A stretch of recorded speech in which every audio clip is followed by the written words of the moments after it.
Assalamualaikum warahmatullahi wabarakatuh. Bismillahirrahmanirrahim. Tabarakalladzi nazzala al-furqana ala 'abdihi liyakuna lil 'alamin nadhira. Allahumma shalli wa sallim ala habibika Mustafa Muhammadin wa ala alihi wa sahbihi asmain nama ba'du. Yang sangat kita hormati bersama ini ada Bapak Rektor, ada Bapak On, Bapak Rohidin, semua wakil rektor, semua yang ada di sini dan semua muhibbin, semua pecinta ngaji yang saya hormati. Meneruskan ngaji yang sempat tertunda sudah beberapa kali. Saya memang termasuk orang yang sangat menekuni ilmu seperti yang dikatakan Pak Fathul Wahid lagi. Dikatakan lagi berkali-kali bahwa memang penelitian itu saya berkali-kali bilang tidak harus orang-orang pinter banget sebetulnya. Karena perangkat yang disediakan Allah ini juga menyediakan untuk orang-orang bodoh. Dan itu hikmah terbesar dari Islam. Jadi Islam ini bisa difahami orang pinter juga oleh orang-orang yang enggak pinter. Saya punya kenangan tentang ilmu astronomi. Kita belajar falak itu jelimet Pak Fathul Wahid, jelimet sekali. Ketika ada perdebatan misalnya awal Ramadan itu Ahad sama Senin. Saya ulang lagi misalnya Ahad, Minggu sama Senin. Karena kita ini di pesantren kalau bilang Minggu itu kadang dilarang, harus bilang Ahad. Apalagi kiainya Pak Fathul Wahid di Kudus, Kiai Turehan itu fanatik itu, enggak boleh orang bilang Minggu, harus bilang Ahad. Yang lucu itu ada seorang kiai yang sangat fanatik terhadap Islam, itu enggak mau kalendernya ditulis kenaikan wafat Isa Al-Masih. Karena keyakinan umat Islam bukan Isa yang wafat tapi Sibeh Isa. Itu di kalender Kudus kan wafatnya dalam kurung Sibeh Isa. Ya, yang menyerupai Isa. Jadi saking fanatiknya tetap menulis sesuai keyakinan. Saya teruskan. Orang kadang bilang begini, cara orang yang tidak mendalami ilmu. Sama-sama kiai, sama-sama ormas Islam kok beda awal Ramadan. Sehingga jadi debat Ahad atau Minggu sama Senin. Saya punya mak-mak ya, kalau orang sepuh itu yang dulu ikut buyut saya. Jadi saya ini generasi kelima, itu orang itu mu'ammar, ditakdir umurnya panjang. Itu bilang gini, Gus, sebetulnya untuk tahu kalender yang benar mana itu gampang katanya. Cari tanggal 15, nanti kelihatan siapa yang salah. Ternyata betul, kalau dihitung Ahad, nanti 15-nya misalnya jatuh hari apa, nanti kelihatan ternyata pas yang dikatakan 15 versi Ahad itu bulan belum purnama. Purnamanya itu di versi mereka yang tanggal 16. Berarti benar mana? Yang Senin kan? Tapi yang versi Senin ternyata betul pas 15 pas purnama. Artinya apa? Allah menyediakan perangkat untuk menguji Senin apa Ahad dengan cara awam, yaitu nunggu tanggal 15. Artinya gini, kata siapa yang tahu itu hanya orang pinter gitu. Orang awam juga bisa tahu. Karena agama ini milik bersama, ya milik orang pinter, milik yang tidak pinter. Sehingga dalam pola-pola Islam, di antara madhab Syadzili, madhab Thariqah Naqsyabandiyah, itu beliau di antara kampanyenya gini, kata Thariqah Naqsyabandiyah. Thariqah kami ini, yastawi fistifadatiha ar-rijalu wasibyan. Popularitas Thariqah saya, mudahnya difahami ini antara orang pinter yang sudah dewasa sama anak-anak kecil ini sama.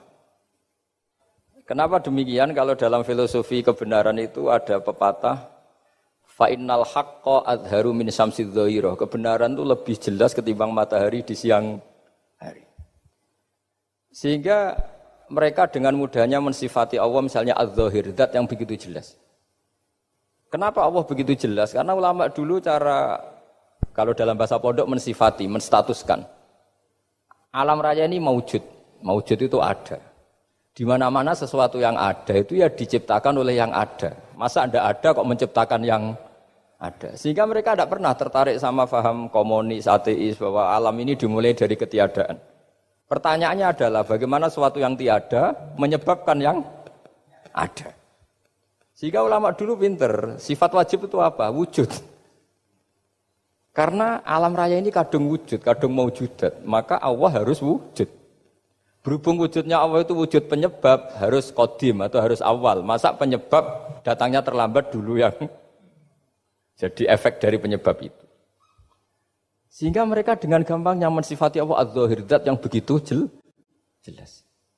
Sehingga Imam Sibawayh ahli nahwu itu juga mengenali Allah lewat teori nahwu. Beliau bilang Allah itu siapa? Allahu a'raful ma'arif, zat yang paling mudah dikenali. Nah sehingga tadi seperti yang dikatakan Pak Rektor, sebetulnya perangkat ilmu seperti tadi menemukan bulan itu diantaranya ditemukan kalau bulan tuh enggak rata itu ya lewat teori gambar karena sekian jarak punya akibat sekian, punya misalnya kita melihat gunung kelihatannya indah padahal di situ ya ada lubangnya, ada pohon yang tertebang, ada pemandangan yang enggak indah tapi gara-gara dilihat dari jauh semuanya indah. Maka disarankan orang yang baru enggak suka istrinya terus melihat dari jauh, tinggal minggat lah kira-kira. Kalau ditinggal minggat 2 bulan itu mesti cinta lagi itu. Kan fungsinya baru kelihatan itu. Tapi kalau dekat terus tuh mesti sama neknya lah kira-kira gitu, sama mangkelnya. Sehingga itu ya dipakai teori juga dalam silaturahim. Di agama terkenal ada pepatah zuruhibban tasdad hubban. Jadi ya jangan sering ketemu, nanti kamu gampang cinta. Kalau sering ketemu ya gampang bosen lah kira-kira seperti itu. Nah, kemudian teori-teori awam ini dikembangkan. Yang awam, jadi dulu orang menemukan matahari itu besarnya kayak apa, rembulan besarnya seberapa, itu dilihat setiap kita melihat mobil, itu jarak 1 kilo masih kelihatan sekian meter. Nanti kalau 2 kilo berkurang sekian senti, kalau 3 kilo berkurang sekian senti, terus dikalikan ya kira-kira seperti itu. Kalau rembulan masih kelihatan segede itu berarti kali sekian pengurangan tadi, terus ditemukan.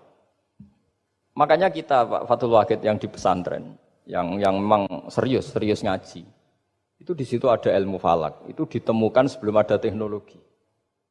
Jadi kita tahu gerhana itu lamanya berapa, terus yang kena gerhana sisi mana, terus itu dihitung.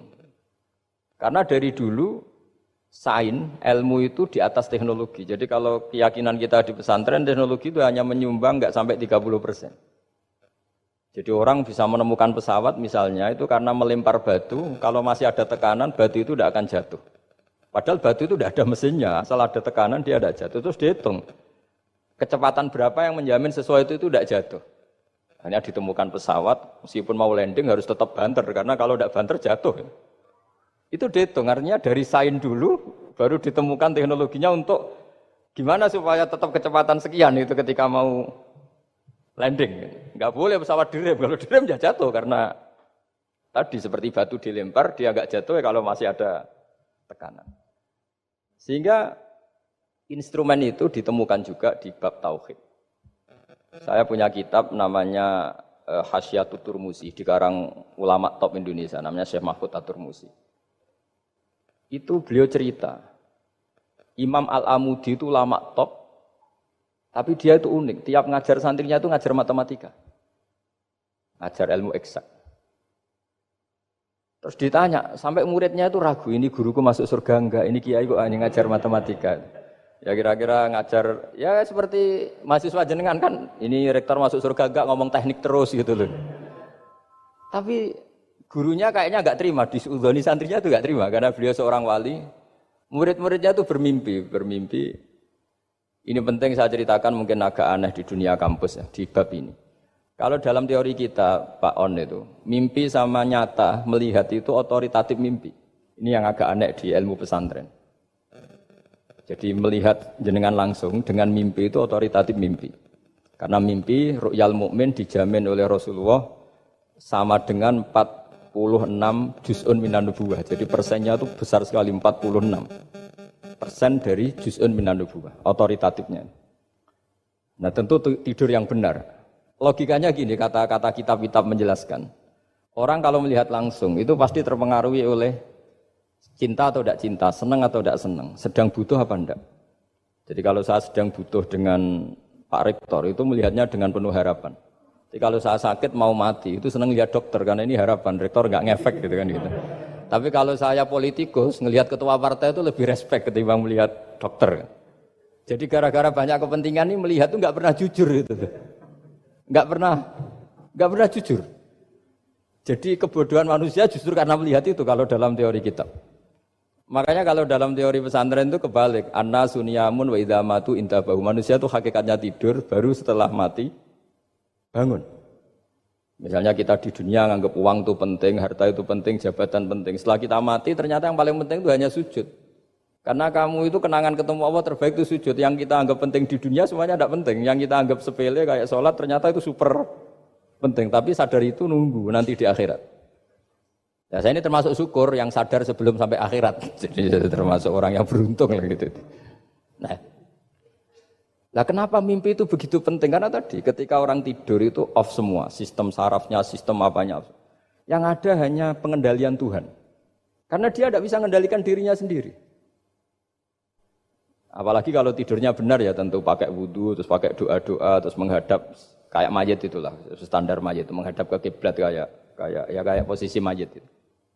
Sehingga dia ada intervensi pada dirinya sendiri, ya tidak punya keinginan dari dirinya sendiri. Kamu kan nggak bisa ingin, wah tidur ingin ketemu wanita cantik kan tidak bisa nentukan gitu. Akhirnya ya benar-benar hanya milik Allah. Apalagi kalau kita bacanya benar, terus pikirannya benar. Makanya uniknya dalam Islam adalah doa mau tidur dengan wiridan setelah sholat itu ajarannya Nabi banyak mau tidur.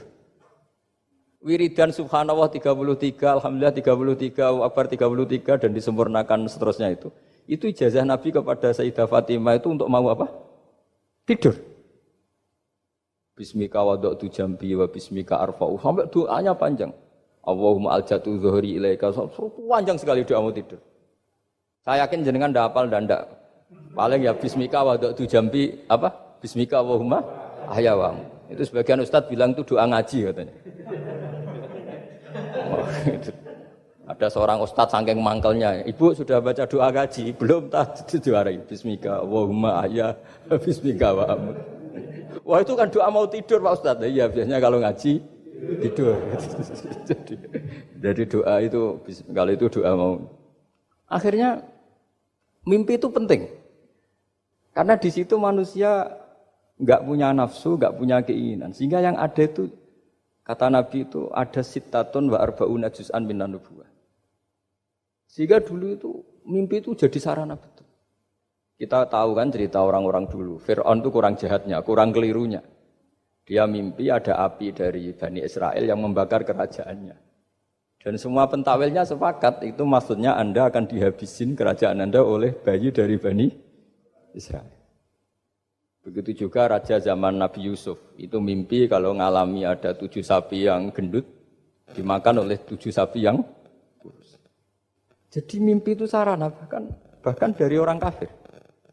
Karena ya tadi yang preman ya enggak ada premannya, yang soleh ya enggak ada solehnya, semua dikendalikan oleh Allah Ta'ala pas tidur.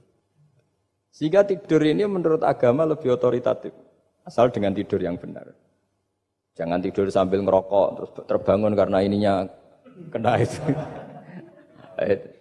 Nah, cerita-cerita unik begini kalau tidak orang pesantren itu tidak tahu. Karena ini memang khas pembalikan satu fakta yang diyakini orang banyak. Sehingga ulama dulu itu cerita, ini saya teruskan. Imam Amudi itu akhirnya murid-muridnya mimpi. Mimpi di situ tanya, Pak Ustadz, Anda masuk surga enggak ketika hidupnya hanya nerangkan matematika? Oh iya, saya bahkan enggak sekedar di surga. Malaikat dikumpulin Allah untuk mendengarkan presentasi saya ngajar matematika. Jadi kata dia cerita, Allah bilang gini ke malaikat, hei para malaikatku, kenapa kamu iman sama saya? Ya karena saya melihat engkau ya Allah, melihat kekuasaan engkau. Tapi imannya orang ini itu melebihi iman kamu. Wah ya tidak bisa, saya melihat engkau langsung, ini tidak melihat engkau langsung. Kenapa begitu yakin seperti yakin kita? Oh iya. Terus Imam Amudi, silahkan ajari matematika. Imam Amudi mulai ngajari matematika. Terus beliau ngajari ya sederhana. Angka 2, 3 sampai ribuan sampai jutaan itu binisbat ilal wahid nisbatun wahidah, yaitu nisbatul far'i ilal asli. Hanya ngajar itu tok. Dunia ini apapun banyaknya variannya, apapun banyak makhluknya, itu semuanya adalah nisbatul far'i ilal asli. Angka 2 ya cabangnya 1, 1 juta ya cabangnya 1, semua itu dimulai dari 1. Jadi di mana-mana hitungan itu dimulai dari 1. Dan 1 ini harus ada, yaitu Tuhan. Matematika akhirnya malaikat, wah keren juga maksudnya. Keren juga maksudnya. Akhirnya Allah bilang, dan itu didawuhkan juga oleh Rasulullah SAW, tuba liman amana bi walam yaroni. Yang hebat itu imannya orang yang enggak melihat saya. Makanya masyhur itu, malaikat ditanya Allah, siapa imannya yang paling kuat? Ya kita, karena melihat engkau langsung ya Allah. Para nabi. Terus tapi yang dari sekian pertanyaan itu jawab sama, yang paling ajaib adalah umat-umat Muhammad di akhir zaman, enggak menangi nabinya, juga enggak pernah lihat surga neraka, tapi iman sama saya. Dan mereka punya cara untuk imannya itu berkualitas sama dengan kamu para malaikat. Ya di antaranya dengan cara logika tadi yang saya utarakan tadi. Am khuliqu min ghairi syai'in am humul khaliqun. Kalau alam raya ini wujud, maka penyebabnya harus sesuatu yang wujud. Masa sesuatu yang enggak wujud menyebabkan yang wujud. Kalau angka 10 ada, 1 juta ada, pasti dimulai angka 1. Makanya nisbatusnaini wal arba'ah ila ma la nihayata laha. Itu semuanya nisbatul far'i ilal asli. Semua angka berapapun jumlahnya, itu binisbat ilal wahid adalah nisbatul far'i ilal asli. Itu cara-cara, makanya tadi, kajian ilmu itu tidak ada habis-habis. Makanya perasaan saya itu, kemungkinan orang Islam jadi ateis itu kecil, Pak Fatullah. Saya punya kitab, ini saya ulang lagi, kitab calon wali. Kenapa saya sering cerita wali? Kalau di kampus itu kan orang inginnya ya jadi dekan, jadi rektor, atau jadi menteri lah kira-kira gitu. Kalau di pesantren orang itu cita-citanya satu, ingin jadi wali. Ya supaya majelis ini barokah, saya tidak perlu cerita dunia kampus. Kalau cerita kan corong jongu ya segoro lah. Bongso keinginan gitu kan tidak selera saya, juga ada dunia saya. Supaya sampai dapat ilmu ya saya cerita dunia. Itu kitab, saya punya kitab calon wali lah kira-kira, atau wali sudah wali top, namanya kitab Tasbihul Fuad, karangannya Sayyid Abdul Haddad. Itu beliau cerita, di antara ceritanya itu unik, kata beliau begini, saya itu tidak khawatir orang Islam jadi murtad, apalagi jadi ateis, karena kalimat la ilaha illallah itu sahlatun qoribah, kalimat yang mudah sekali, sehingga saya tidak khawatir orang Islam yang ketemu orang ateis, ketemu orang macam-macam, asal diajari kalimat ini secara benar. Terus beliau cerita, yang saya takut tuh mereka masalah perempuan dan harta. Kalau iman kayaknya enggak. Singkat cerita yaitu di kitab seperti itu. Singkat cerita saya ketemu banyak orang yang kuliah di McGill atau kuliah di Amerika, di Jerman, mungkin di Norwegia, di mana-mana, di Australia. Dan ketemu teman-teman yang di Korea Selatan juga. Mereka itu orang kebanyakan yang nyuwun sewu enggak keluarga kiai. Tapi mereka enggak ada yang enggak tetap iman. Ketika saya tanya, kenapa Anda tetap iman? Padahal ada beberapa negara yang lebih stabil, lebih makmur dibanding negara yang mengklaim sebagai negara Islam. Itu cara berpikir ya sederhana. Enggak lah Gus, kayaknya kok Tuhan kok ada tanggal lahirnya? Enggak lah, kayaknya yang namanya Tuhan tuh ya awal lah. Masa pencipta langit bumi dituhani orang yang lahirnya di bumi, kayak enggak lah kayaknya. Jadi ya berpikir sederhana. Padahal ya kurang ajarnya Masya Allah. Anak ini ya dugem ya macam-macam, tapi kalau ditanya disuruh yang lain enggak mau dia. Enggak lah, kayak yang benar tetap Islam. Karena kalimat ini, yaitu tadi eksistensi Tuhan, tadi eksistensi Allah itu. La ilaha illallah itu kalimatun sahlah, kalimatun qoribah, kalimah yang begitu mudah difahami. Kenapa mudah difahami? Misalnya kita ngaji. Tuhan itu siapa? Yang menciptakan langit dan bumi. Dengan misalnya perbandingan Tuhan itu siapa? Yang lahir di bumi tahun sekian. Enak mana cara kita menerima itu? Kan keren yang menciptakan langit dan bumi. Tuhan itu siapa? Yang ada sebelum langit dan bumi. Dengan misalnya Tuhan adalah yang lahir di bumi. Keren mana? Nah, bayangkan kalau kita punya Tuhan Fir'aun. Sudah mati jadi tontonan kan terus gak keren maksudnya punya Tuhan kok seperti itu. Nah ini yang katanya Syekh Abdul Haddad. Kalimat ini sahlatun qoribah. Sehingga kalimat ini pula yang kita dilatih la ilaha illallah kalimatu haqqin 'alaiha nahya wa 'alaiha namut wa 'alaiha nub'ats atau wa biha nub'ats insyaallah taala minal aminin. Nah, saya sebetulnya tadi datang itu tidak ingin menjelaskan ini, tapi tadi kata Pak Fathul Wahid, ilmu itu kalau dikaji tambah hari tambah mudah karena perangkat untuk menemukan bulan itu misalnya enggak rata itu gampang sekali. Pakai teori pemandangan ya bisa, pakai teori gambar juga bisa. Kalau teori pemandangan tadi, kalau kita bisa melihat mobil 2 meter masih kelihatan 2 meter, itu dengan jarak berapa masih orisinil seperti itu. Tambah jauh, tambah tidak kelihatan, tambah jauh.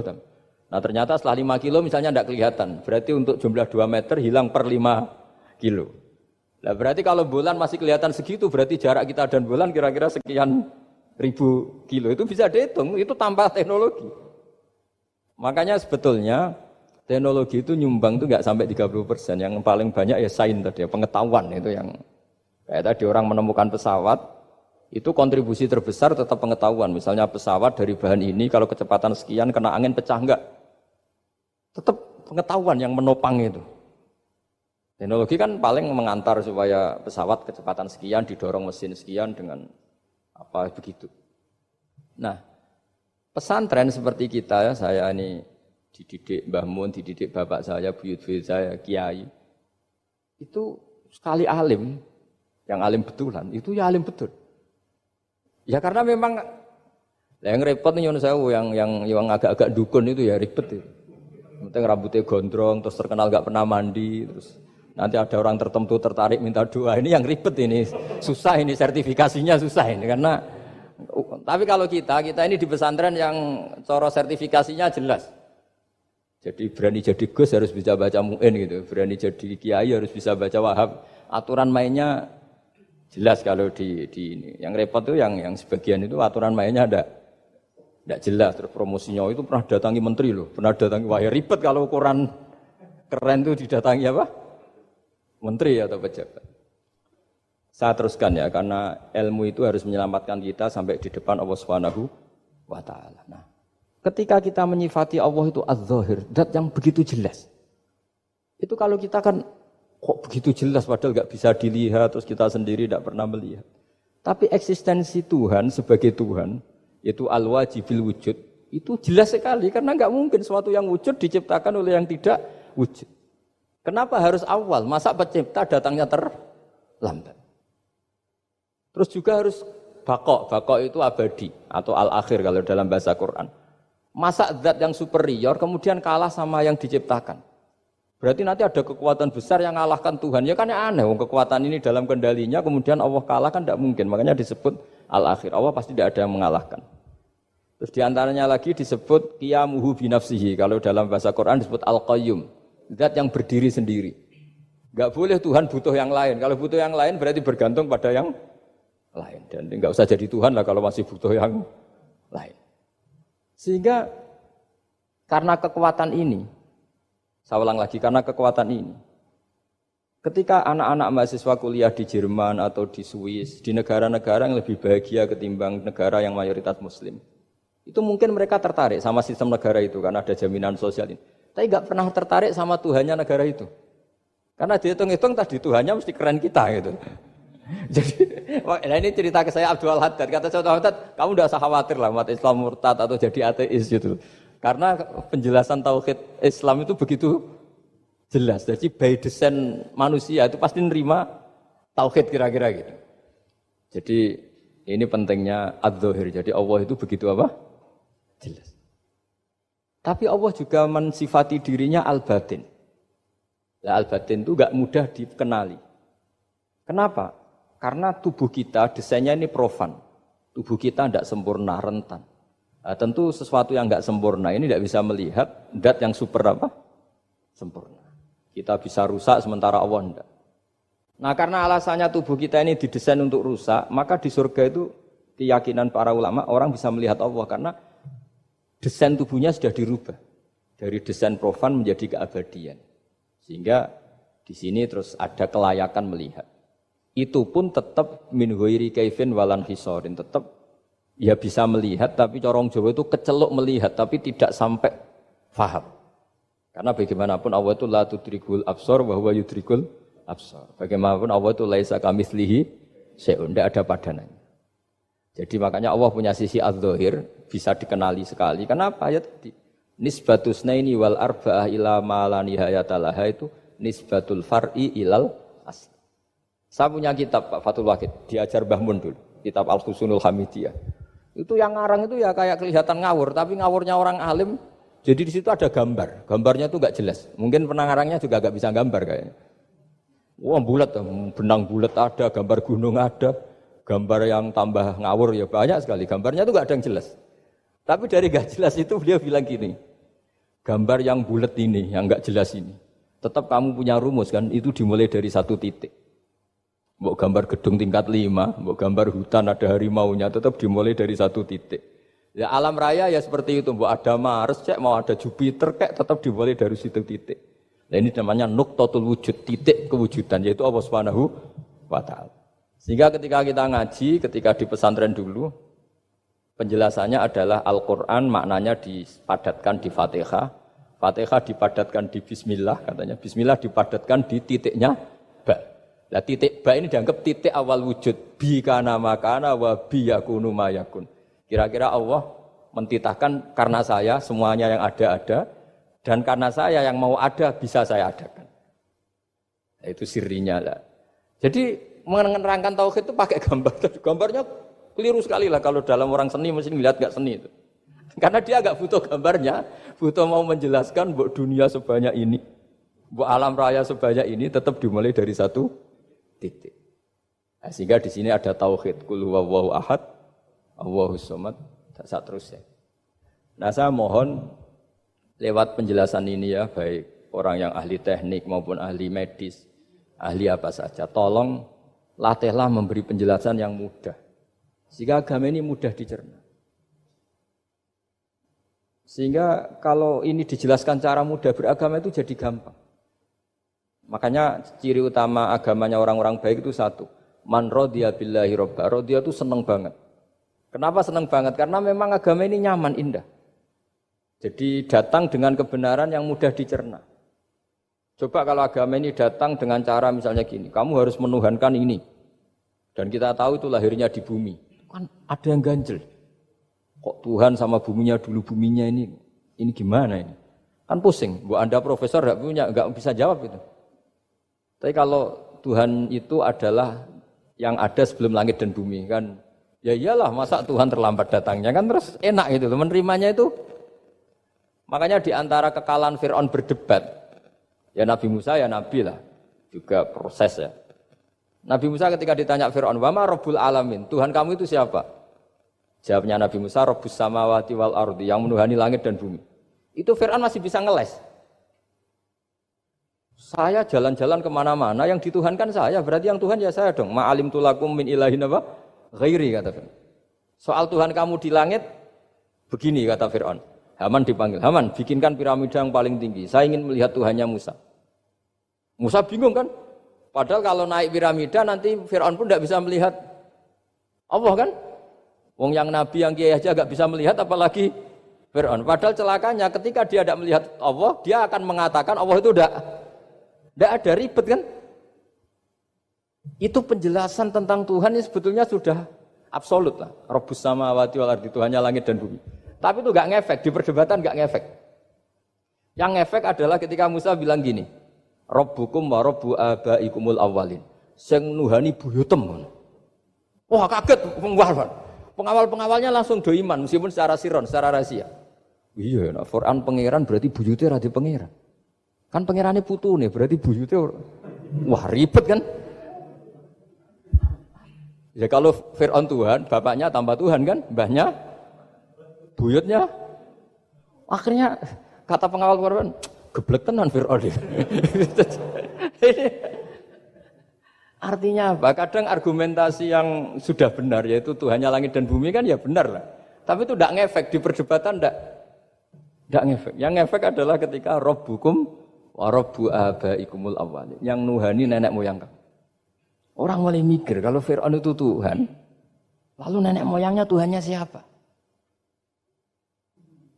Jadi ini seninya, makanya di antara syarat Nabi, jadi Nabi itu sidik, amanat, tabligh, fatwa. Fatona itu ada kecerdasan. Dulu Nabi ya sering dibully, jangan kira Nabi itu enggak sering dibully, sering juga Pak Rektor. Jadi ada unta itu kena kudis. Kudis itu ya jenis penyakit menular lah. Nabi dengan teori tawakalnya, Nabi itu punya dua teori, kadang pakai teori tawakalnya, kadang pakai teori preventif. Makanya Nabi pernah ngendikan kalau ada penyakit menular di situ, kamu jangan di situ.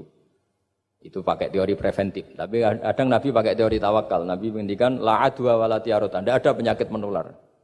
Terus orang-orang yang ya usil lah kira-kira gitu. Ada unta kena kudis dijejerkan yang waras.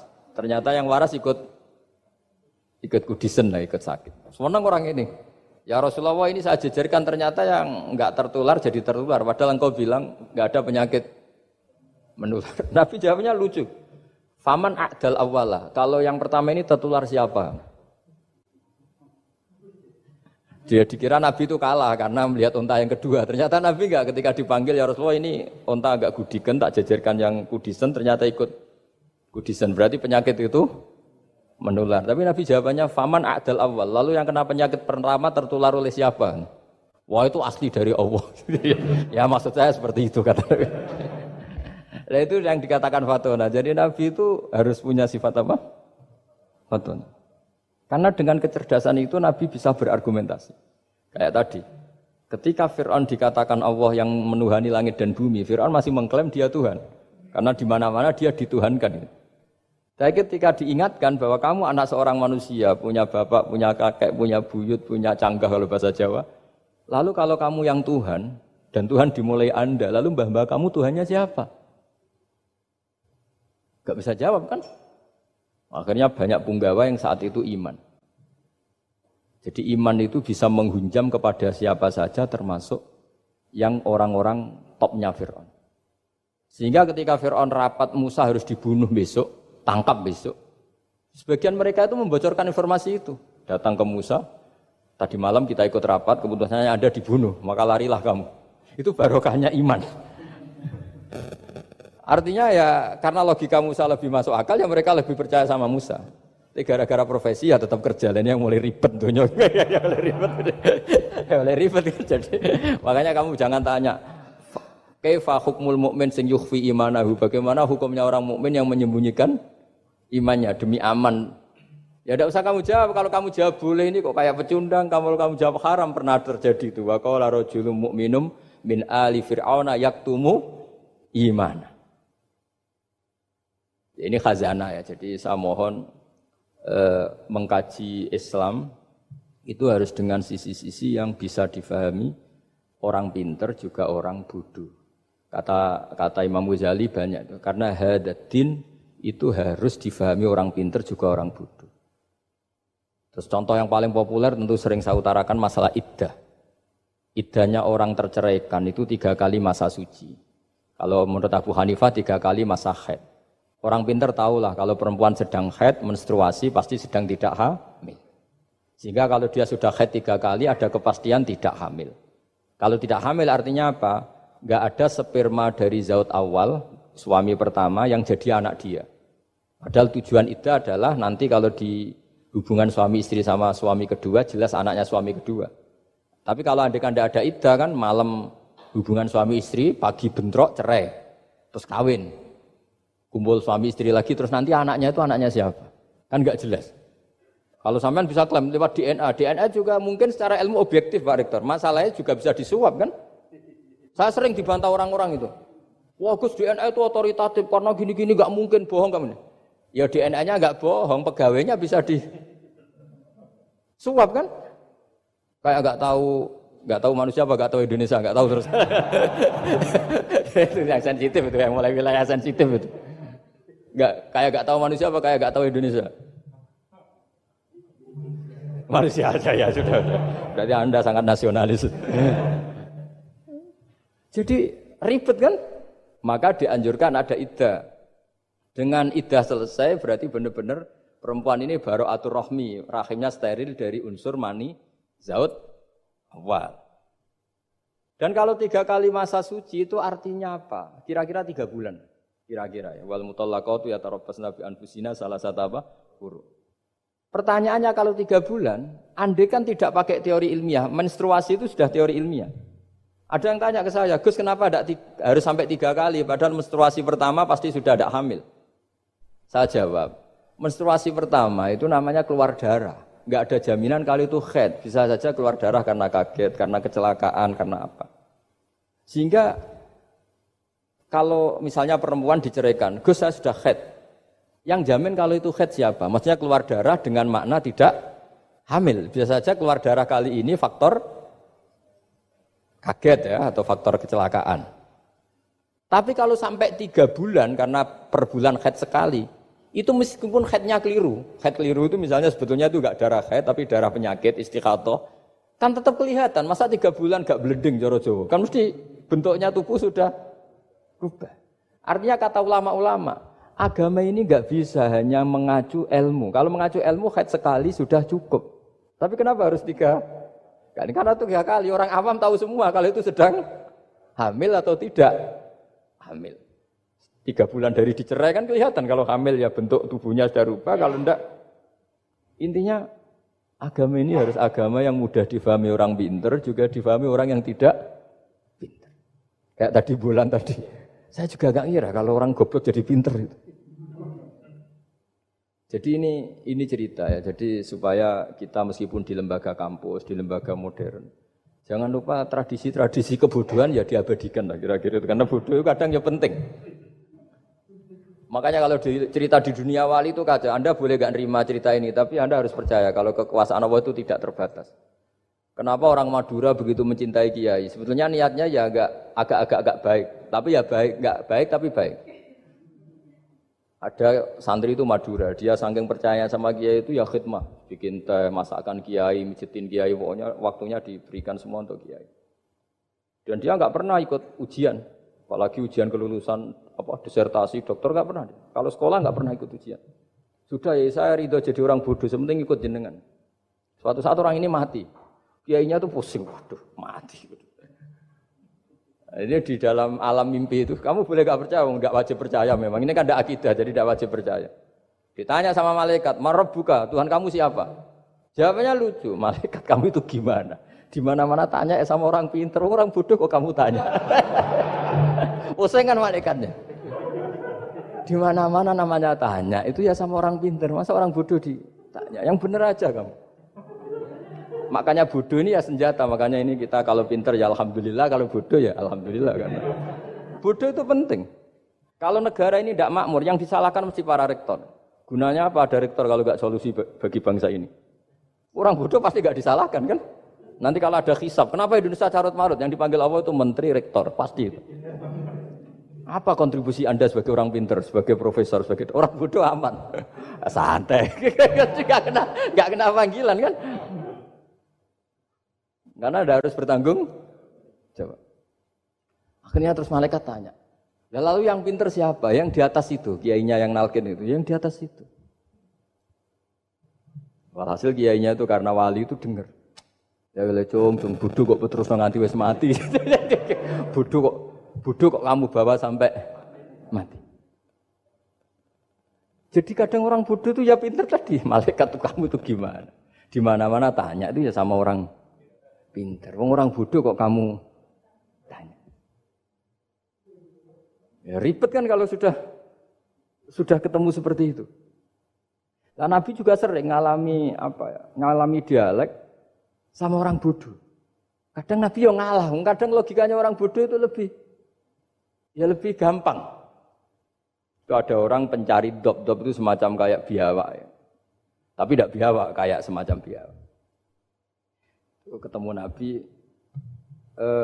kamu tahu kalau saya ini Rasulullah? Tidak tahu ya. Ya kamu harus iman kalau saya ini Rasulullah. Hatta yu'mina laka hadad dob. Ya kalau hewan ini iman sama kamu ya saya iman. Ribet kan ukurannya itu. Waduh, untung Nabi betul. Terus Nabi tanya, Dob, kamu tahu kalau saya Rasulullah? Terus Dobnya saat itu bisa bicara, asyhadu annaka Rasulullah, terus baru iman. Imannya tanya, kenapa kamu iman sama Rasulullah? Hewan aja tahu kalau dia Nabi, apalagi manusia. Sehingga masyhur itu di acara-acara kita kalau wadhabbu wal ghazalah yasyadani laka bir risalah. Jadi wadhabbu wal ghazalah yasyadani laka bir risalah. Sehingga kekeliruan kita, saya sering ngomong di mana-mana, matur di mana-mana. Masyarakat Indonesia mayoritasnya tetap yang enggak pinter. Orang Islam mayoritas yang enggak pinter. Lalu orang enggak pinter ini diabaikan sehingga mereka enggak jadi energi yang luar biasa untuk mengawal Islam atau mengawal Indonesia. Itu keliru menurut saya. Menurut saya orang-orang yang enggak pinter pun itu punya nurani. Zaman kita dijajah Belanda, itu tidak semua orang rektor, tidak semua orang profesor, tidak semua orang kiai, tidak semua orang alim.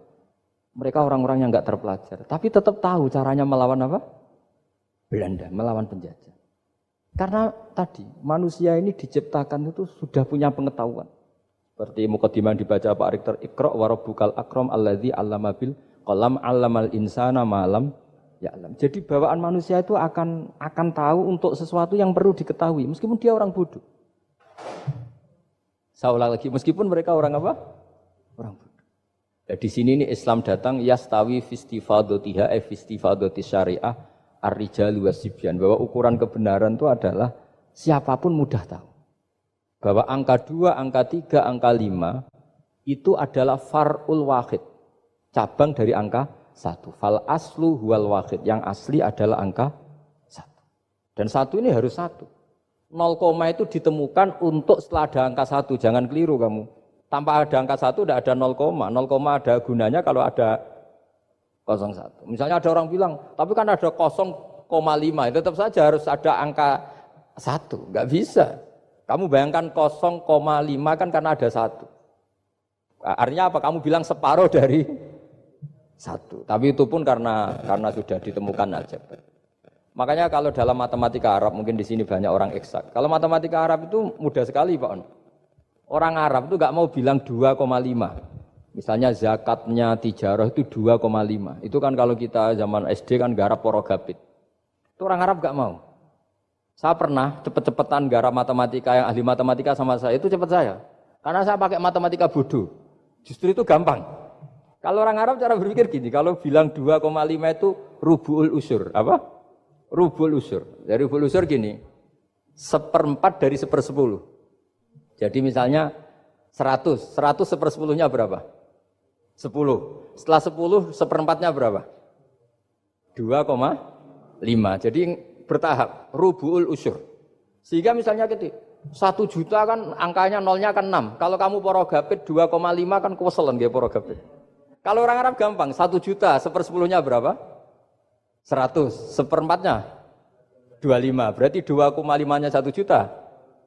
25.000. Orang Arab bilangnya rubu'ul usur.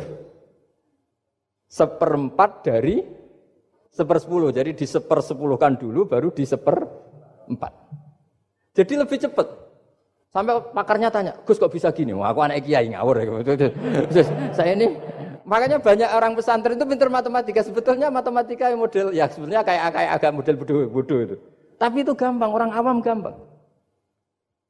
Kalau kita kan enggak, misalnya zakatnya zuruk, zakatnya tanaman itu 1/10 atau 1/20. Kalau orang Arab enggak mau 1/10 atau 1/20. Berarti kalau 100 ton atau 100 pintal berarti berapa?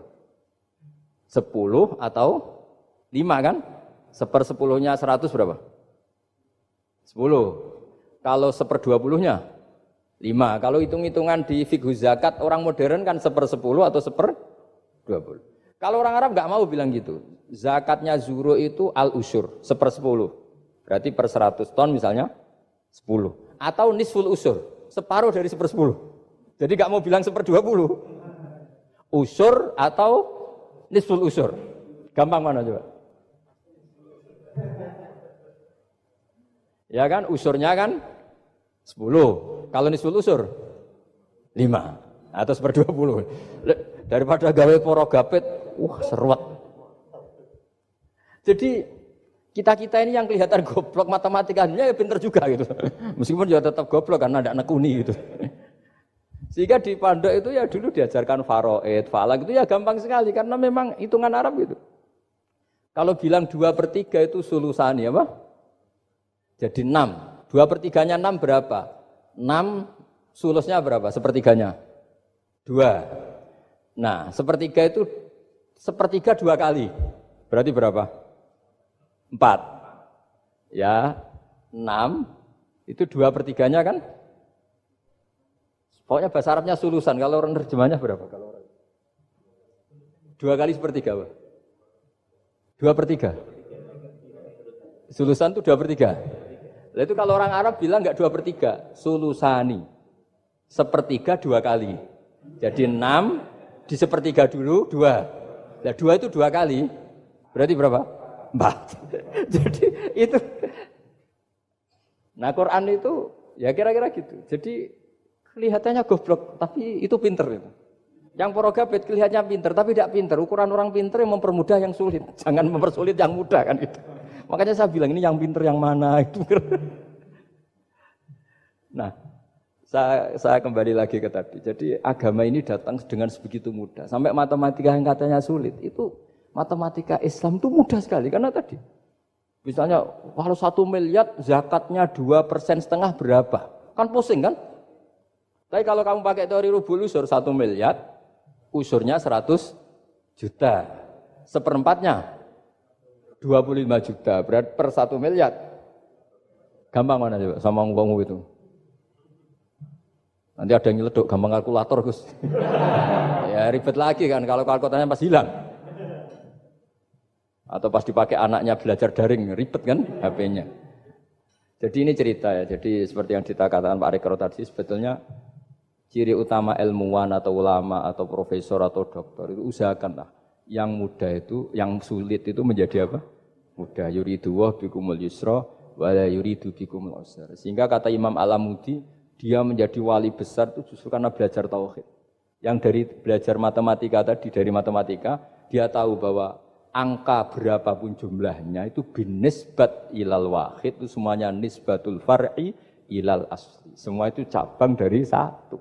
Alam ini kayak apa besarnya, apa Mars, ada Jupiter, tetap semuanya nisbatnya ke Allah adalah nisbatul far'i ilal asli. Semua itu diciptakan oleh pokok yang satu, yaitu Allah Subhanahu wa ta'ala. Saya kira demikian. Assalamualaikum warahmatullahi wabarakatuh. Disampaikan terima kasih wa jazakumullahu khairan. Ibu Bapak yang kami hormati, acara selanjutnya adalah sesi tanya jawab. Di sini kami akan membuka 3 penanya baik dari daring maupun luring. Namun di sini saya akan mohon izin Ustadz, ada titipan dari dosen UI, namun saya sampaikan di akhir nanti. Akan kami buka 2 penanya dari daring dan 1 dari luring. Mungkin dari Ibu Bapak ada yang ingin bertanya? 1, 2, oh baik.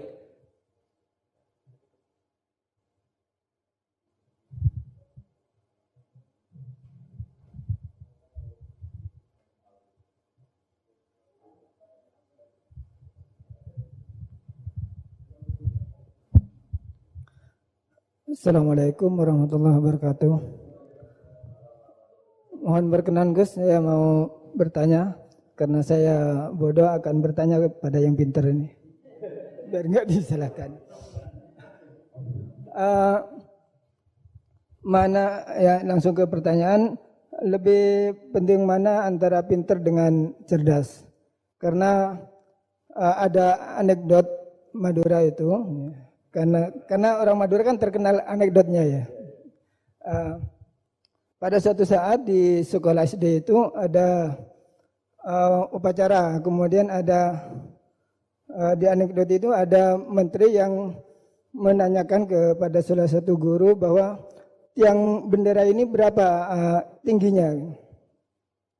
Oleh guru itu manggil murid untuk naik ke tiang bendera itu untuk mengukur tingginya tiang bendera itu. Kemudian sama seorang pejabat itu ditegur, kenapa susah-susah dinaikin tiang bendera itu? Enggak ditidurkan aja biar tidak mengundang bahaya. Dijawab oleh seorang guru tadi, tadi Bapak kan menanyakan tingginya tiang bendera. Kalau ditidurkan itu bukan tingginya, tapi panjangnya. Nah, ini itu kan panjangnya bukan tingginya. Jadi kalau menanyakan tingginya maka harus dinaikkan dulu, diukur ke atas. Nah itu terkait dengan anekdot itu, saya bertanya itu ya penting mana atau lebih utama mana antara pintar dengan cerdas. Terima kasih Gus. Ini karena pertanyaannya anekdot, saya jawabnya juga anekdot. Itu kalau kita di pesantren itu gudangnya, itu kan biasanya korbannya orang Madura, tuh kasihan juga sama orang Madura. Itu kalau mereka ketangkep polisi ditanya, sudah tahu ini pelanggaran, tahu Pak? Kenapa tetap melanggar? Gak tahu Bapak di situ sih. Jadi itu kan cerminan pikiran kita semua. Kalau gak melanggar itu bukan karena takut aturan, takut ketangkep polisi. Sudah tahu kalau pelanggaran, tahu Pak. Kenapa melanggar? Enggak tahu Bapak di situ. Ribet kan? Tapi sebetulnya jawaban dari pertanyaan jenengan itu ya sebenarnya Anda pasti tahu lah. Ini kan antara cerdas dan pinter itu mungkin ya pinter itu ya cerdas, cerdas ya pinter. Yang jelas mengetahui sesuatu yang semestinya itu ya kecerdasan, dan mengetahui itu ya namanya pinter gitu. Cuma tadi yang menterinya memang tanyanya ketinggian, di mana-mana yang bentuk tinggi itu ya begini gitu kan. Kalau begini orang sudah bilang bentuk panjang gitu. Jadi ya dalam hal ini ya pinter dan cerdas anak SD tadi yang naik tadi.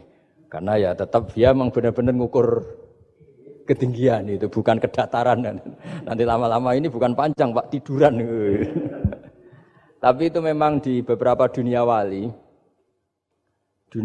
itu dunia yang memanfaatkan kepintaran dan kecerdasan. Misalnya banyak wali yang ibadahnya itu biasa. Ditanya kenapa kamu ibadahnya biasa? Loh, Allah itu enggak diuntungkan oleh ibadah saya. Ya sudah, saya ibadah standar saja lah yang wajib-wajib. Makanya di dunia wali itu lebih ngeri guyonannya. Ada seorang wali doa di multazam, ya Allah ampuni dosa saya, ampuni, dan ini tempat mustajab, saya berdoa supaya saya tidak dosa lagi. Itu jawabannya unik. Kalau orang tidak dosa, sifat ghafur saya nganggur. Jadi saya ini ghafur itu pemaaf. Kalau nggak ada yang salah, lalu ini gimana ini? Nggak ada objeknya lah kira-kira gitu. Jadi hubungan wali dengan Tuhan dulu itu ya asik, karena ya memang agama ini datang dengan keasikan. Makanya disebut halawatal iman. Halawah itu nyaman, indah. Makanya Nabi itu kalau mensifati sholat, wa qurratu aini fi sholat, nyaman saya ketika sholat, karena Allah itu jamil, Allah itu indah, sehingga ya nyaman. Lalu saya itu kalau mikir mati itu Pak Rektor itu ya takut kadang-kadang, wah dikubur terus ditinggalkan gitu, ribet kan. Tapi kalau setelah saya ngenangen, dulu ketika saya janin di perut ibu ya enggak tahu cara hidup, ternyata saya hidup dengan cara yang saya enggak tahu. Wong bisnis agak bisa, kerja agak bisa. Kamu ketika jadi janin kan sudah ada nyawanya, sudah hidup. Kamu bisa ngelola hidup kamu di situ, enggak bisa kan? Ternyata bisa hidup. Makanya Allah mengingatkan wa id antum ajinnatun fi butuni ummahatikum. Kalau kamu janggal hidup kamu di kuburan, apa kamu enggak pernah hidup di kuburan? Yaitu ketika kita masih janin di perut ibu. Kalau ibu kamu senang renang, ribet kan, sudah dalam perut, orangnya renang lagi. Udah gitu. Kadang-kadang ibu kamu sembrono, sudah ada janin masih goreng-goreng. Kalau kepeletian gimana itu? Tapi Allah tahu cara ngelola kehidupan kita zaman masih apa? Janin. Ya kita hidup, ya ada bayi yang gendut, bahkan sampai disesar karena saking gendutnya. Wah itu bayi tauhidnya tinggi, itu sudah tahu kalau yang ngurusi Allah. Ndablek saja ada sampai gendut. Ya artinya kalau sudah lihat itu ya sudahlah. Zaman saya hidup ketika janin ya tidak tahu caranya hidup. Ternyata ya hidup. Ketika kita jadi zigot, jadi apa, masih mani, masih sperma, enggak tahu caranya jadi orang, ya tahu-tahu jadi orang. Kita enggak tahu kenapa mani yang gitu ada jadi rambut, hidung, jadi macam-macam. Setelah besar ya tahu proposal, tahu bulat, macam-macam. Wah. Makanya kalau kiai itu pinter anekdot. Saya pernah disewani istri Pak Rektor, melarat sekali, melarat betul. Melarat jelek, kebetulan yang tanya saya itu jelek. Wah beneran ya kata saya. Istri perempuan, Gus suami saya itu miskin Gus, doain kaya Gus, supaya hidup saya itu enak. Terus tak guyoni. Nanti kalau suami kami kaya, pertama yang dievaluasi, rumah Gus ganti, ya rumah diganti, mobil diganti, lama-lama yang diganti kamu. Karena apa? Rumah sudah bagus, mobil sudah bagus, yang enggak bagus itu kamu. Pasti diganti, tak jamin itu kata saya itu. Terus dia bilang, ya udah enggak usah Gus.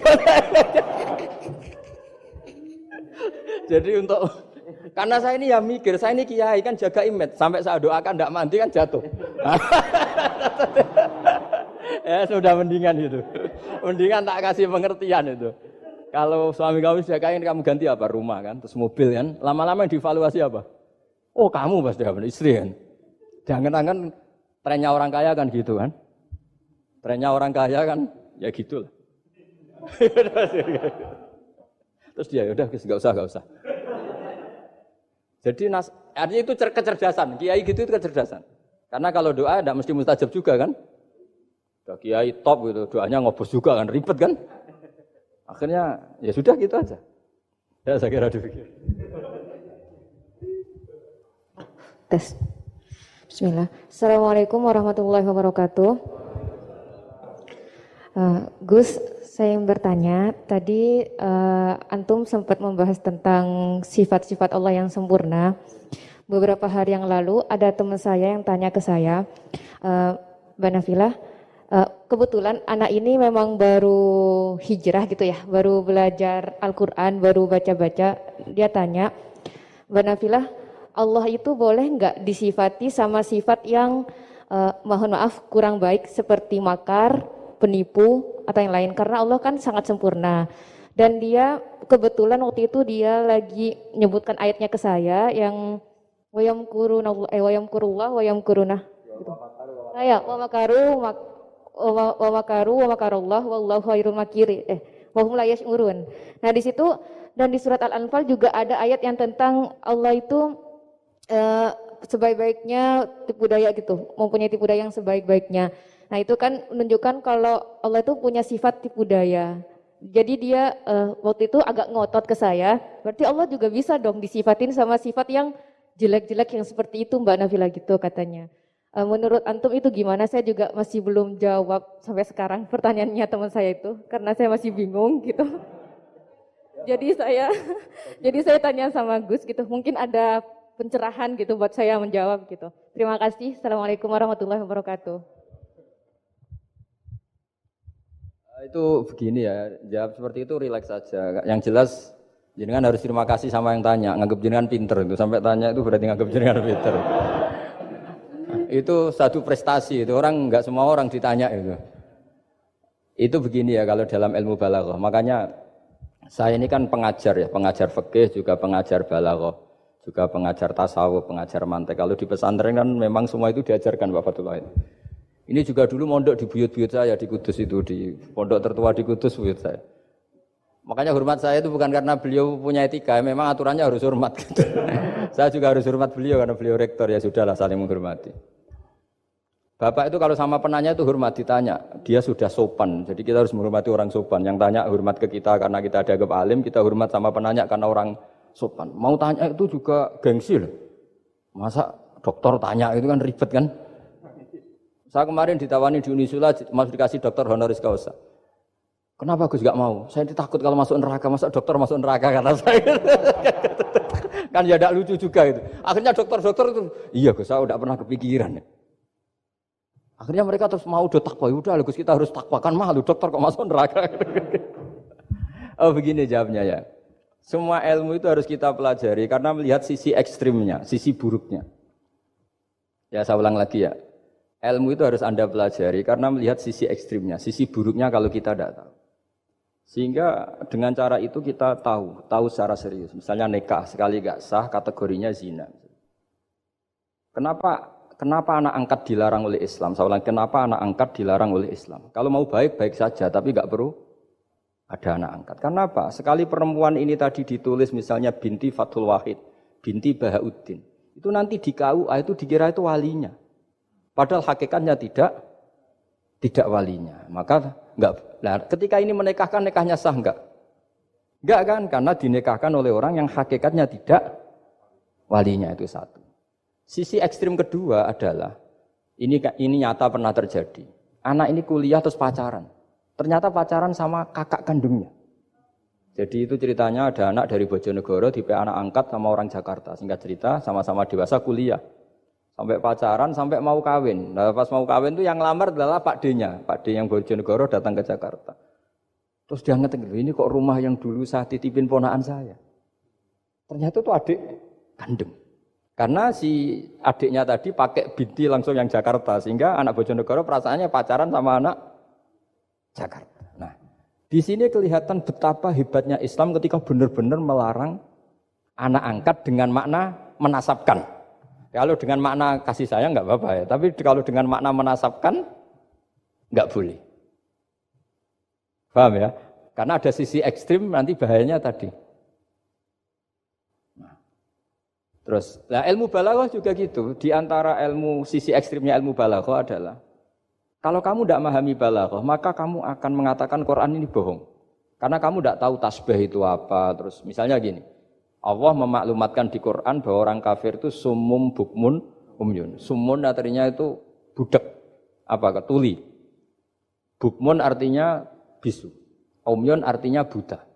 Itu kalau kamu nggak ngerti balaghah, maka faktanya apa? Ternyata orang kafir tidak tuli, tidak bisu, tidak buta. Tapi kalau kamu ngerti balaghah akan tahu ini tasbih yang baligh, perumpamaan yang sempurna, kesusastraan. Jadi kalau orang muji Nabi itu enggak boleh bilang anta kasamsi, itu kurang keren. Kamu ibarat matahari kurang keren. Kafnya dibuang, anta samsun, anta badrun. Kamu matahari, kamu rembulan. Nah, kalau orang sedang pacaran itu kalau bilang kamu ibarat bunga, itu kurang keren. Wah kamu ya bunga saya itu kan terus keren kayak. Nah itu balaghah. Nah di antara balaghah itu ada namanya wal ityan bil kalimah lil musyakalah. Jadi mendatangkan kalimat bukan dengan makna semestinya tapi lil musyakalah. Musyakalah itu perimbangan. Wa makaru wa makarawah. Mereka bermakar dengan tipu daya. Wa makarawah dan Allah pun melakukan itu. Berarti Allah menipu daya mereka? Ya enggak. Kalau dilakukan orang baik itu namanya kecerdasan. Tapi kalau dilakukan orang dolim itu namanya tipu daya. Jadi misalnya gini, ada orang bikin alarm supaya maling itu terdeteksi atau pakai CCTV. Itu namanya kecerdasan. Tapi kalau maling pakai CCTV untuk kalau nyolong ngerti pergerakan yang punya rumah. Jadi sama-sama melakukan itu tapi beda. Sama mati juga gitu. Ketika kita pecundang, matinya mati sangit gitu. Tapi ketika kita pahlawan, matinya mati syahid. Artinya ya sama-sama mati.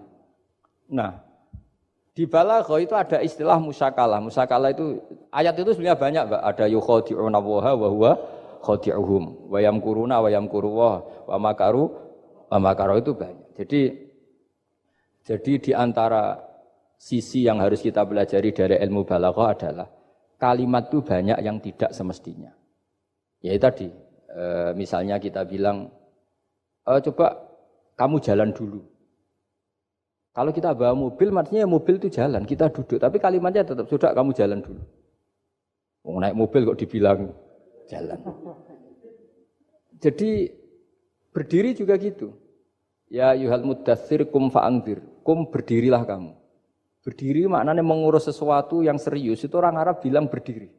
Sehingga disebut wayuqimunas sholat dan mereka mendirikan sholat. Apa semua sholat itu bentuknya berdiri? Nah, nuruti cangkem elek kan protes. Ya? Makanya begitu juga sholat. Sholat itu harus menghadap kiblat. Yang benar aja. Kalau pas sujud menghadap apa coba? Menghadap tanah kan? Jadi kalau nurutin bahasa ini nggak ada yang benar gitu. Maka berhati-hatilah dalam bahasa karena bahasa itu nggak jelas. Kalau kamu sedang senang istri kamu, mesti bilang gini, wah saya cinta kamu karena kamu cantik. Harusnya istrinya tersinggung. Sehingga gini, berarti suatu saat kalau saya jelek, Anda sudah tidak cinta. Kan? Kebetulan para istri tidak pinter, sehingga dipuji gitu ya senang. Sebetulnya itu tidak pujian, itu bahaya itu. Berarti dia mencintai saya sejauh saya masih cantik. Kalau enggak, ya sudah macam-macam. Dan ya rata-rata macam-macam betul itu. Artinya bahasa itu enggak usah dimaknani, makanya saya kemarin bilang sama Pak Rohidin itu, Mbok ya UI itu kalau ngaji misalnya Bukhari dengan pemaknaan ulama. Karena maknani bahasa ini satu pekerjaan yang kalau tidak ulama tidak bisa. Apalagi bahasanya Rasulullah SAW. Bahasa itu susah. Dalam keseharian saja kita maknani susah, apalagi bahasanya Quran dan hadis. Ya contoh paling gampang gitu. Wa yuqimunas sholat, mendirikan sholat. Kita berdiri tegak demi bangsa ini. Memangnya perang harus berdiri, kadang harus tiarap kan? Jadi bahasa itu selalu sering, kalau di balaghah disebut hakikat dan majas. Ada makna hakikat, ada makna. Dan itu harus kita kaji. Kalau enggak ya fatal, memang hasilnya fatal. Kalau enggak ya. Makanya saya dulu ketika ngaji itu ya banyak santri yang agak kurang ajar betul. Sampai Sanghyang Rajana gini Pak Khalil, Anda orang teknik pasti tahu. Gus, soft paling baik itu yang mana? Soft awal kata saya gitu. Baru agak baik kedua, ketiga. Ya kalau gitu gampang Gus, masjid tuh bikin selatan utara, semuanya soft jadi awal. Selagi bentuknya barat timur pasti ada 2-3. Paksa mereka di soft awal dengan desain masjid selasa utara apa? Bukan panjang ya, selatan utara sehingga semuanya di soft awal. Terus dia tanya lagi, lalu soft paling baik mana? Yang sisi kanannya imam kan itu urutannya. Ya sudah imamnya letakkan paling selatan. Sehingga semua makmum posisinya di kanan. Ya kalau itu anjuran Islam ya didesain sak bangunannya. Ribet. Coba kalau kamu jadi kiai ditanya gitu mangkel apa enggak? Wah, ini kurang ajar betul orang ini. Selagi bangunannya memungkinkan soft 2, 3, pasti nanti ada soft 2 dan dipaksa saja, yaitu tadi. Bangunannya memanjang selatan utara, imamnya diletakkan paling selatan. Terus saya gantian tanya, lalu setelah begitu yang paling afdol siapa? Yang paling dekat? Ya sudah imamnya kerubuti saja. Gitu. Itu, nah. Makanya yang sering perdebatan NU dan Muhammadiyah dan itu kalau mau dianalisis secara ilmiah sebetulnya normal semua. Karena teks hadis itu memang butuh pemaknaan. Nabi, saya beritahu ya, Nabi itu kalau habis sholat itu memang di semua teks itu akbala ali nabi wajih. Saya sering ketemu tokoh-tokoh Muhammadiyah ya baik-baik saja. Ketemu tokoh NU ya baik-baik saja. Karena ini masalah teks. Saya ulang lagi, karena Rasulullah SAW idan sorofa min sholatihi akbala ali nabi wajih. Nabi setelah sholat itu menghadap ke musolli, ke makmum. Kira-kira kalau Indonesia menghadap ke timur. Tapi di sebagian riwayat, Nabi itu kalau habis sholat itu melakukan sesuatu yang menunjukkan kalau dia sudah selesai sholat. Jadi filosofinya itu yang penting memaklumatkan kalau beliau sudah sholat. Karena dulu itu begini, Nabi itu kan tokoh sentral ya. Beliau akramul khalqi, beliau sayyidul anbiya wal mursalin. Sehingga orang tuh kadang lari itu dari jarak 7 kilo, 6 kilo, 7 kilo lari supaya menangi sholat bersama Nabi. Nah, ketika mereka jadi posisi masbuk itu tertinggal oleh imam. Kalau Nabi posisi tetap menghadap ke barat dengan posisi orang sholat, nanti yang baru datang ngira Nabi masih sholat. Dan kalau kadung makmum ternyata Nabi sudah selesai. Itu sholatnya namanya nggak sah. Karena apa? Mengikuti orang yang hakikatnya sudah tidak sholat. Terus semenjak itu jadi ilmu, maka kesunatan bagi imam setelah salam harus memaklumatkan ke hadirin kalau sholatnya selesai. Itu bisa dengan gerakan menghadap ke makmum, atau menghadap ke utara, atau apalah pokoknya. Yang penting jangan rokokan lah misalnya itu. Ya pokoknya itu aja, disarah-sarah. Ini cerita pendapat ulama, bukan pendapat saya. Jadi segampang itu ulama. Sehingga ya orang-orang yang alim dari kelompok Muhammadiyah yang lihat NU yang begitu ya biasa, yang alim melihat Muhammadiyah gitu ya biasa. Karena kita ini masalah teks. Apa?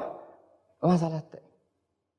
Teks itu mesti orang akan memaknai secara proporsional. Saya berkali-kali menyontohkan kemarin ngaji di Ulil Albab. Wa ma min amin illa wa yukhayyalu takhsis. Tidak ada kalimat umum kecuali terbayang khususnya. Enggak boleh kalimat selalu umum. Misalnya saya contoh paling gampang itu tadi. Cung, nak melaku ojo plengaan. Kalau jalan jangan toleh kanan, toleh itu. Semua ilmu adab pasti begitu. Jadi kalau di jalan raya tetap enggak melengak. Tapi itu enggak diutarakan oleh orang tua kita. Karena anak ini pasti paham lah. Kalau mau nyebrang jalan ya harus. Tapi kalau kita nasihati kan tetap, Cung, kalau jalan-jalan jangan lihat kanan, lihat kiri, jangan. Tapi hakikatnya sama. Cung, kowe nak sholat sing anteng. Anteng itu kan enggak gerak. Wah ya enggak sah, lah tahu enggak rukuk, enggak sujud, anteng aja. Ada ini cerita. Jadi kalimat itu sesuatu yang pemaknanya itu pasti proporsional gitu. Kalau kamu sholat dinasihati gimana? Sing anteng. Ya sholat kalau anteng sah enggak kira-kira? Enggak sah kan berarti enggak rukuk, enggak sujud, kan anteng aja diam aja. Ya sama, saya berkali-kali nyontohkan, istri kamu kalau sedang baik dengan kamu, sudahlah Pak, kamu ingin apa saja tak dukung. Bilangnya apa saja. Tapi kamu jawab, saya ingin poligami. Wah, perkara itu. Padahal bilangnya apa saja. Maksudnya kecuali itu kan gitu. Nah, ya makanya ini cerita lah. Quran itu ada sekian kalimat yang maknanya itu proporsional. Seperti wa makaru. Jadi misalnya gini ya, contoh paling gampang yang populer. Nabi di Gua Thur. Gua Thur itu ya gua Arab ya. Kedalamannya enggak banget dalam. Terus Allah merekayasa itu dengan cara ada laba-laba yang masang jaringnya di situ. Terus ada burung dara yang di situ. Itu ya disebut makruh, rekayasa Tuhan. Tapi orang pasti sepakat itu namanya kecerdasan. Karena orang kafir yang mengklaim dirinya cerdas, dirinya terlatih, dirinya ahli mendeteksi musuh. Ternyata hanya ditipu seperti itu, nggak tahu. Nah karena ini pekerjaan kesalehan disebut kecerdasan. Apa disebut? Tapi andaikan sebaliknya, nyuwun sewu, ada orang lari dari kejahatan, terus merekayasa seperti itu disebut rekayasa karena bentuknya kejahatan. Jadi ada sesuatu yang sama, tapi ketika dilakukan orang soleh itu baik, karena nanti itu disebut kecerdasan. Kalau dilakukan orang dolim itu buruk karena itu disebut rekayasa. Ya kira-kira seperti itu. Baik, mohon izin satu lagi Ustaz dari komentar YouTube dari Bapak Kristiano Sulistianto. Gus, bagaimana dengan orang bodoh yang dijadikan sebagai pemimpin? Bagaimana dengan pertanggungjawabannya? Sekian. Begini ya, kalau bodoh dengan makna kita ini kan biasa mengkaji Quran ya, terutama kita yang di pesantren, yang dosen VAI atau siapa saja yang nekuni ilmu Quran.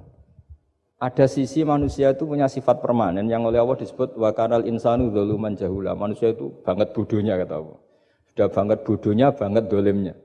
Jika kita bilang bodoh itu sebetulnya bukan ngenyak ya. Ya memang manusia mau tidak mau harus bodoh lah.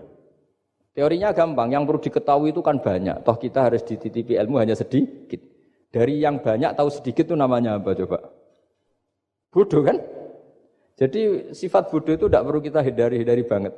Mbok kita sudah alim, sudah alama, sudah apalah, tetap ada saja yang kita tidak tahu kan. Lalu pertanyaannya gimana kalau orang bodoh itu mimpin? Bodoh apa? Kalau bodoh tentang uang ya bagus. Makanya Nabi pernah ngendikan aksaru ahlil jannah al-bulhu. Nanti penduduk surga terbanyak itu orang-orang bodoh. Misalnya ada rektor, menteri, pejabat, gak pernah korupsi. Itu teman-temannya bilang pinter apa bodoh? Teman yang kroni itu. Bilang apa?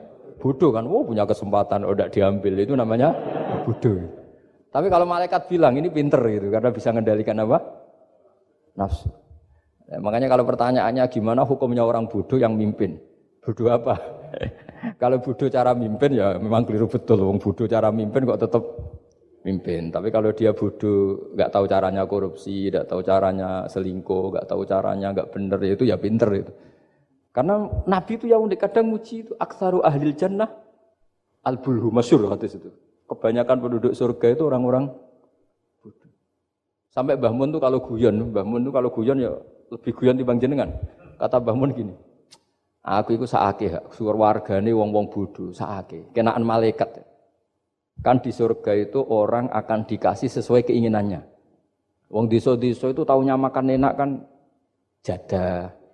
Terus uduk gitu. Terus bayangkan cantik tuh ya orang ya kayak gitulah orang desa rodok melek sidik ya cantik, terus bangir sidik ya cantik. Karena surganya memberi yang diinginkan, akhirnya menunya ya itu saja. Karena dia kan nggak pernah makan pizza, terus nggak pernah melihat orang cantik Pakistan, Turki, jadi seleranya ya itu.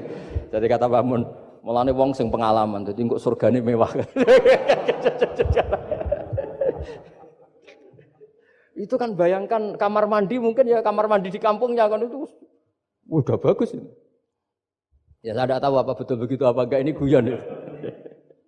Nah bodoh ya seperti itu. Jadi kalimat bodoh itu ada bodoh beneran, itu memang benar-benar bodoh. Tapi di beberapa ilmu tasawuf bodoh itu kadang dipuji. Yaitu tadi aktaru ahlil jannah al-bulhu. Kebanyakan penduduk surga itu orang bodoh ya kayak kita. Kalau kita rektor atau menteri keuangan atau pejabat, kok tidak korupsi itu kata teman-teman KKN kita itu apa namanya?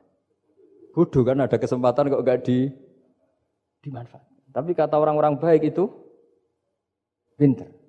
Pemimpin ya gitu Pak Rektor. Jadi saya merasakan jadi kiai. Saya itu enggak suka mimpin. Karena sebetulnya takut kalau orang ini tidak mandiri. Semua kok tanya kiai, semua tanya. Ya kadang orang sangat percayanya kiai itu ngasih nama anaknya saja tanya kiai, padahal bisa baca kitab. Kadang ya dia doktor dari Al-Azhar. Ya kamu tuh ngalim kok nama saja tanya kiai, apa memang kamu nggak bisa? Wah biar barokah Gus kalau nama dari jenengan, ribet kan? Ini kan ribet. Akhirnya saya tidak mau, barokahnya tidak mau itu terus mereka mau memberi nama sendiri. Makanya kata bapak saya itu kalau ono imam masjid wis tuwek ngimami terus, iku gak istiqomah hak jenenge, mau digenti. Jadi artinya kalau ada seorang imam masjid tuwek sudah batuk masih ngimami saja. Di satu sisi itu pinter ya, di mana-mana kalau ada yang tua sama yang muda ya didahulukan yang tua. Tapi kalau pertanyaannya itu kalau di bab adab. Tapi kalau nanti temanya regenerasi, ini tersangka enggak? Ya saya ulang lagi ya, ada imam tua sudah batuk-batuk. Kalau temanya akhlak dibenarkan. Di mana-mana kalau ada yang tua yang jadi imam ya tua. Tapi kalau temanya regenerasi, tersangka kan dia. Nah ini lainnya gimana ini kok enggak regenerasi? Artinya gini, makanya saya bilang kalimat bodoh beneran apa bodoh yang relatif nisbi. Jadi manusia itu seperti itu, makanya disebut wa kanal insanu dzaluman jahula. Di bab adab dia benar jadi imam, tapi kalau babnya regenerasi salah. Makanya kalau jadi pemimpin berkali-kali, makanya benar Indonesia dibatasin 2 periode. Harusnya kalau teori pengalaman, benar mana presiden ketiga sama kedua? Benar ketiga kan lebih punya pengalaman. Tapi kalau dibalik, pakai teori regenerasi, memangnya orang Indonesia hanya dia tok yang bisa jadi presiden? Tapi kalau pertanyaannya, yang belum pernah jadi presiden sama yang pernah jadi presiden, kira-kira mimpinnya tahu mana? Ya kalau yang manusia itu bisa dibolak-balik gitu. Makanya saya berkali-kali bilang agama yang urusan sosial itu tidak ada pakemnya. Gimana hukumnya orang soleh berteman orang fasik yang dugem yang apa? Buruk. Enggak boleh orang soleh berteman orang fasik, takutnya ketularan. Tapi kalau dibalik, boleh enggak orang soleh membina orang fasik? Boleh, bisa bina kalau berteman. Kamu bisa bina orang tanpa berteman? Enggak bisa. Tapi kalau pertanyaannya, boleh enggak orang baik berteman orang buruk? Enggak boleh kan? Takut terkontaminasi. Tapi kalau dibalik, boleh enggak orang baik membina orang buruk? Boleh, bisa bina kalau berteman. Boleh enggak berteman sama orang buruk? Jadi makanya di sini ini kalau sudah sosial itu ada muqtadul hal namanya kalau dalam pesantren itu. Konteksnya apa? Apa? Konteksnya apa? Makanya sekarang ada Covid itu juga gitu. Wah ini enak copet itu. Polisi nggak boleh nangkap, jaga jarak Pak. Jadi kalau nyopet ya sekarang, kalau maling sekarang. Kalau mau ditangkap saya positif. Itu kan ribet kan itu. Jadi, itu betul benar nyata. Saya kan punya santri polisi banyak Pak. Kemarin saya ke Semarang cerita. Yang cerita itu reskrim dia kasat. Itu cerita. Kemarin tuh ada Gus maling sudah ditangkap lepas. Itu yang jenis positif. Itu enggak ada yang berani nangkep itu. Jadi polisi hanya ngepung tok. Bingung gitu. Polisi ya takut mampus itu orangnya. Dikepung, pokoknya kalau lari tembak sambil nunggu tim APD yang lengkap baru ditangkap. Ya saya kira demikian.